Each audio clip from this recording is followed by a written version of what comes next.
Imam Musa studied with brothers in the Dar when he was in prison. It was brothers in the Dar who gave him his name. When Imam Musa was in the Nation of Islam and he was clearance X, and then the changeover occurred, and he became Abdullah Musa, he studied with brothers in prison who were in the Dar movement. The Dar.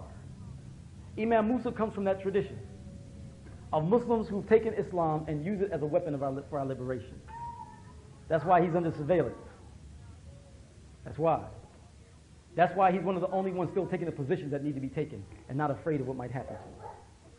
And not afraid of what might happen to him. All right? The Sabakun movement is a descendant of the Dar al-Islam movement.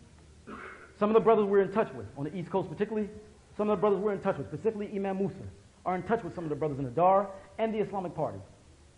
All right? We're a descendant of that movement. Now, let's go back. The Nation of Islam moves on. And in 1975, Elijah Muhammad dies. Imam Warafuddin Muhammad, Wallace Muhammad at the time, takes over.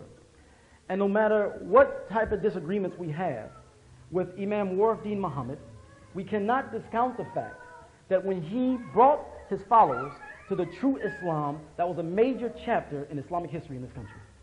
It was a major, major chapter.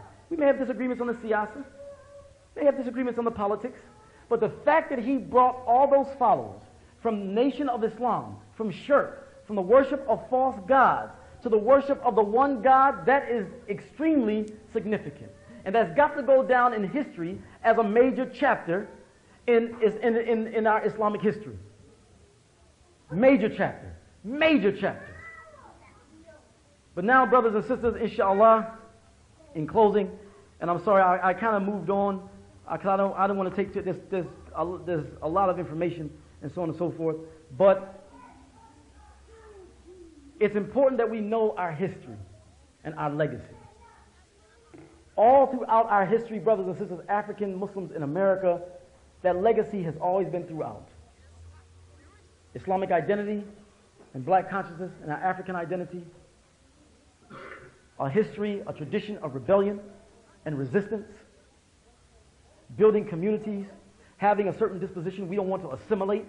We Muslims, we don't want to assimilate. We ain't interested in assimilating. We're interested in building our own Islam.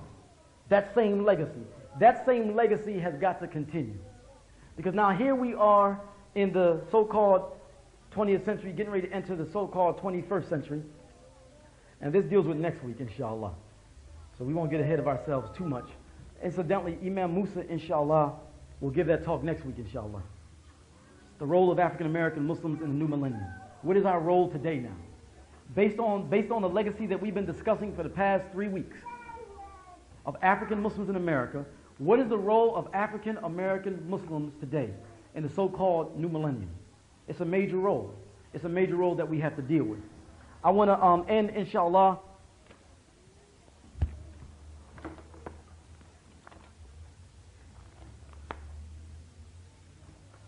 you know, this is February 21st. Tomorrow we have off from school because it's Martyrs' Day. Martyrs' Day, we're honoring the martyrs. February 21st, of course, is the day that Al-Hajj Malik al-Shabazz was martyred. But also, too, Hassan al-Banna was also martyred on February 12th, 1949. So instead of us just keeping it the martyrdom of Al-Hajj Malik al-Shabazz Day, we call it Martyrs' Day. And we take off, but we take off, though, on the day of February 21st in celebration of Martyrs' Day. Al-Hajj Malik al-Shabazz, brothers and sisters, inshallah, may Allah grant him martyrdom. But one of the reasons why we believe that he is such an excellent role model for Muslims today in this country, and of course particularly for African American Muslims, is because he was willing to die. When a person is willing to die, you know how in Islam, sometimes when we see non-Muslims, they celebrate somebody's birthday. That don't mean nothing. Celebrating somebody's birthday don't mean nothing. They shouldn't be celebrating Martin Luther King's birthday. They should be celebrating April 4th. Because being born, you don't decide that you're going to be born. Ain't no commitment in that. There's no conscious, I'm going to be born on January 15th. Right? So, that's not your call. But it is your decision. It is your conscious decision to put your life on the line for the truth and to know that in putting your life on the line for the truth, you may die for it, and you still do it. That's what you celebrate. That's what you honor, because that's serious business.